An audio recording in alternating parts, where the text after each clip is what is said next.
প্রতি বছর SSC HSC result প্রকাশের পর দুই ধরনের চিত্র দেখা যায়। কেউ অতি উচ্ছ্বসিত হয়, কেউ অতি বেদনার্ত। রেজাল্ট ভালো না হলে অনেকে আত্মহত্যা পর্যন্ত করে। বিষয়টাকে আপনি কিভাবে মূল্যায়ন করবেন? খুবই গুরুত্বপূর্ণ একটি প্রশ্ন। আজকের লাইভের সবচেয়ে গুরুত্বপূর্ণ প্রশ্ন আমার কাছে এটি মনে হচ্ছে, কারণ অতি সম্প্রতি আমরা দেখেছি যে এসএসসি পরীক্ষার ফলাফল প্রকাশ হয়েছে এবং যথারীতি সমস্ত পত্রপত্রিকায়, গণমাধ্যমগুলোতে বেশ গুরুত্বের সাথে ভালো ফলাফল যারা করেছেন তাদের পাশাপাশি তাদের মা বাবার উচ্ছ্বাস, আনন্দ, উল্লাস, তাদের নাচানাচি, তাদের আনন্দে আত্মহারা হওয়ার চিত্রগুলোকে ফুটিয়ে তোলা হয়েছে।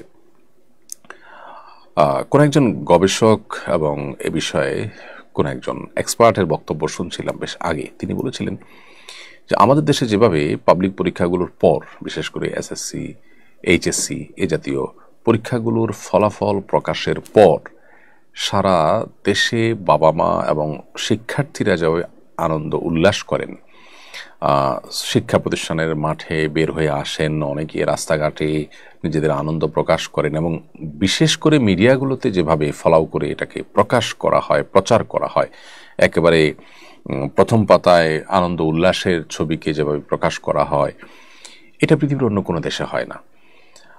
অর্থাৎ একটা পাবলিক পরীক্ষাকে নিয়ে এত মাতামাতি করা, বিশেষ করে এটার ফলাফলকে নিয়ে এত মাতামাতি করা, এটা আসলে অতিমাত্রাই হয়ে থাকে। এখানে দুই দিক থেকে সমস্যা আছে। এক হলো, এটাকে যখন আমরা একেবারে সকল সফলতার চাবিকাঠি টাইপের বিষয় মনে করি, তখন যারা পরীক্ষায় কোনো কারণে ফলাফল কাঙ্ক্ষিত করতে পারেন না, খারাপ করেন, তারা বিমর্ষ হয়ে পড়েন, ভেঙে পড়েন এবং অনেক আত্মহত্যার পথে পা বাড়ান। এই যে খারাপ হলে আত্মহত্যার পথে পা বাড়ানো এবং ভালো হলে আনন্দে আত্মহারা হয়ে যাওয়া, এই দুটোই আসলে আমাদের আচরণগত সমস্যা এবং দৃষ্টিভঙ্গিগত ত্রুটি থেকেই এই পর্যায়ে চলে আসা। আমরা এত বেশি বস্তুবাদী হয়ে গেছি এবং এত বেশি আমরা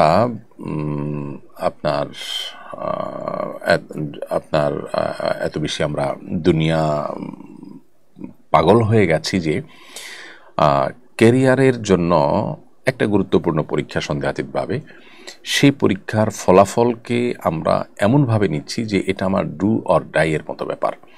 একজন ইমানদার, একজন পরকালে বিশ্বাসী, আখিরাতে বিশ্বাসী, একজন বাস্তববাদী মানুষ, তিনি জানেন যে এ ধরনের পরীক্ষায় ভালো ফলাফলের পরে তার চূড়ান্ত সুখ বা দুঃখ কিছুই নির্ভর করে না। আসলে প্রাথমিকভাবে এটা একটা সফলতা, সন্দেহাতীতভাবে এটা আনন্দের একটা কারণ, কিন্তু সে আনন্দে অতি উল্লসিত হওয়া এবং এটাকে নিয়ে অতি মাতামাতি করা কিংবা এটা নিয়ে ভেঙে একেবারে চুরমার হয়ে যাওয়া, এর কোনোটি কিন্তু আমাদের বিশ্বাসের সাথে সঙ্গতিপূর্ণ নয় এবং এটা বাস্তবতার সাথে সঙ্গতিপূর্ণ নয়। দেখুন, অনেকে আছেন যারা এসএসসি, এইচএসসিতে অনেক ভালো ফলাফল করেছেন কিন্তু জীবনে তেমন ভালো কোনো জায়গায় যেতে পারেননি, ক্যারিয়ারে ভালো কিছু করতে পারেননি। আবার এর বিপরীতে অনেকেই এসএসসি, এইচএসসি অথবা সমপর্যায়ের পরীক্ষাগুলোতে যথেষ্ট খারাপ করার পরও তাদের জীবনে অনেক ভালো জায়গায় যেতে পেরেছেন। এবং এ ধরনের ঘটনা যে খুব রেয়ার ঘটে তা নয়, আমাদের আশেপাশে আমরা অহরহ দেখতে পাবো। তাহলে এইটাকে, বিশেষ করে আমাদের সন্তানদেরকে এটাই জীবনের একেবারে ডুয়ার ডায়ের মতো ব্যাপার এটাকে বানিয়ে ফেলা, এই জায়গাটিতে আমাদের বোধ হয় একটু পরিবর্তন আনা দরকার, একটু সংশোধনী আনা দরকার। তা না হলে আমরা যেটা দেখতে পাচ্ছি যে এইটাকে ঘিরে দেখা যায় যে সন্তানরা নিজেদের দিন, তাদের নীতি নৈতিকতা, তাদের আদর্শ সব কিছু ভুলে শুধুমাত্র এটাকে ঘিরে তাদের সব কিছুকে গড়ে তোলেন। অর্থাৎ বাবা মার কাছেও সন্তান জিপিএ 5 পেয়েছেন কিনা সেটা গুরুত্বপূর্ণ, মানুষ হিসেবে সে জিপিএ 5 পাওয়ার মতো কিনা, মানুষ হিসেবে সে প্লাস পাওয়ার মতো কিনা বা পাচ্ছে কিনা, সেটা দেখার কোনো চিন্তা মা বাবার মাথায় থাকে না। যার কারণে আমরা একটা শিক্ষিত সমাজ পাচ্ছি কিন্তু সভ্য সমাজ পাচ্ছি না, মানবিক সমাজ পাচ্ছি না, নীতিবান সমাজ পাচ্ছি না। তো এই শিক্ষিত সমাজ দিয়ে আমরা কি করব? এরকম শিক্ষিত মানুষের সংখ্যা দেশে বেড়েও আমরা দেশকে কি কাঙ্ক্ষিত জায়গায় নিয়ে যেতে পেরেছি? আমার দেশে চুরি, দুর্নীতি, 2 নম্বরি এই কাজগুলো কি কমছে না দিন দিন আরো বাড়ছে? অতএব এই জায়গাটাতে আমাদের মনোযোগ দেওয়া দরকার। কোনো পাবলিক পরীক্ষা হোক বা অন্য কোনো কিছু হোক, এগুলোকে ঘিরে আনন্দে আত্মহারা হয়ে যাওয়া এটা আমাদের আখিরাতের প্রতি বিশ্বাসের সাথে সঙ্গতিপূর্ণ নয়। আমরা আমাদের পরিবারের সন্তানদেরকে বলে দিব তোমরা পড়ালেখা করবে মনোযোগের সাথে, তাদেরকে আমরা সময় দিব, তাদেরকে আমরা ফলো আপে রাখবো যাতে তারা বিপদগামিতার পথে না যায়, সময় নষ্ট যেন না করে, তারা যেন পড়ালেখা করে। কিন্তু কোনো কারণে যদি পরীক্ষা খারাপ হয় তাহলে সেক্ষেত্রে তাদেরকে আমাদের বুকে ঠাঁই দিতে আমরা কার্পণ্য করব না। তাদেরকে ভৎসনা করে, তাদেরকে কোণঠাসা করে ফেলা এবং অন্য সন্তানদের সাথে, অন্য ছেলে মেয়েদের সাথে, অন্য শিক্ষার্থীদের সাথে, অন্য ঘরের ছেলে মেয়েদের সাথে তাদেরকে কম্পেয়ার করে তাদেরকে এক ধরনের যুদ্ধের মধ্যে নামিয়ে দেওয়া, এটা একেবারে অনুচিত। আমরা নিজেরা টাকা পয়সার মেশিন হিসেবে নিজেদেরকে বিবেচনা করি এবং সন্তানদেরকেও টাকা পয়সার মেশিন বানানোর জন্যই মূলত কাজগুলো করি।